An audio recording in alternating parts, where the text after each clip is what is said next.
USS Abraham Lincoln എന്ന അമേരിക്കയുടെ കപ്പൽ കഴിഞ്ഞ ഒരു 6 മാസമായിട്ട് തുടർച്ചയായിട്ട് വർക്ക് ചെയ്തുകൊണ്ടിരിക്കുകയാണ്. അതിനകത്തുള്ള ആൾക്കാർ ഇപ്പോൾ ആ ഒരു ഷിപ്പ് തിരിച്ച് പോയിട്ട് അതിന് പകരം മറ്റൊരു കപ്പൽ വരേണ്ട ആവശ്യകതയെ പറ്റിയാണ് എല്ലായിടത്തും ഇപ്പോൾ അമേരിക്ക US-ൻ്റെയും ഇൻ്റർനാഷണൽ മീഡിയ എല്ലാം ചർച്ച ചെയ്തുകൊണ്ടിരിക്കുന്നത്. അതായത് 6 മാസമായിട്ട് കണ്ടിന്യൂസ് ആയിട്ട് അതിലെ ജോലിക്കാരിങ്ങനെ വർക്ക് ചെയ്തുകൊണ്ടിരിക്കുകയാണ്. പലർക്കും അത് എങ്ങനെയെങ്കിലും രക്ഷപ്പെട്ടാൽ മതി എന്നുള്ള ഒരു അവസ്ഥയിൽ അവർ എത്തിയിരിക്കുന്നു.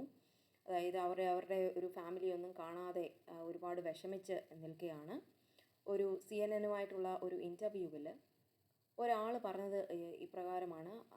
ആ നേവിയിൽ വർക്ക് ചെയ്യുന്ന ഒരാൾ പറഞ്ഞത് ഇപ്രകാരമാണ്. അതായത് അദ്ദേഹത്തിന് ഒരു കുഞ്ഞ് ജനിച്ചിരിക്കുന്നു. ഫെബ്രുവരിയിലാണ് ഈ കുഞ്ഞ് ജനിച്ചിരിക്കുന്നത്. എന്നാൽ ആ കുഞ്ഞിനെ ഒന്ന് കാണാൻ പോലും അദ്ദേഹത്തിന് ഇതുവരെ പോകാൻ സാധിച്ചില്ല. ഇപ്പോഴും അദ്ദേഹം ഇവിടെ തന്നെ കണ്ടിന്യൂ ചെയ്യുകയാണ്. എങ്ങനെയെങ്കിലും അദ്ദേഹത്തിന് തിരിച്ചു പോകണമെന്നും ഫാമിലിയുമായിട്ട് മീറ്റ് ചെയ്യണമെന്നും ആഗ്രഹമുണ്ട്. അതുപോലെ ആ കപ്പലും വളരെയധികം, അതായത് സാധാരണ ഒരു കപ്പലും ഇത്രയധികം നാൾ ഇങ്ങനെ കടലിൽ കിടക്കത്തില്ല.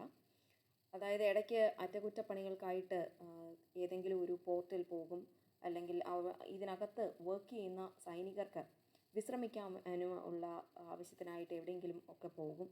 എന്നാൽ ഈ ഒരു കഴിഞ്ഞ 6 മാസമായിട്ട് ഈ ഒരു കപ്പലിൽ അങ്ങനെ ഒരു കാര്യം നടന്നിട്ടേ ഇല്ല.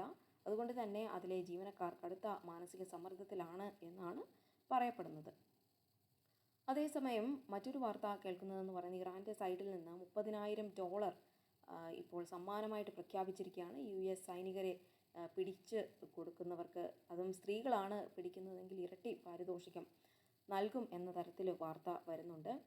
അതുപോലെ ഈ യുദ്ധം ഇറാൻ കടുപ്പിക്കുമെന്ന് പറയുന്നു. എന്നാൽ അതായത് സീസ് ഫയറിൻ്റെ ആ ഒരു കാലാവധി അവസാനിച്ചത് കൊണ്ട് തന്നെ ഈ ഒരു യുദ്ധം കടുപ്പിക്കും എന്ന തരത്തിൽ കാര്യങ്ങൾ പറയുന്നു. എന്നാൽ അതിൽ ഇതുവരെ ഒരു ഉറപ്പില്ല. അതായത് അവർ എസ്കലേറ്റ് ചെയ്യുമോ അതോ ഡീഎസ്കലേറ്റ് ചെയ്യുമോ എന്നതിൽ ഇപ്പോഴും ഒരു ധാരണ ആയിട്ടില്ല. അപ്പോൾ വരും ദിവസങ്ങളിൽ കാണാം ഇനിയും എന്താണ് US-ഇറാൻ യുദ്ധത്തിൽ സംഭവിക്കാൻ പോകുന്നതെന്ന്.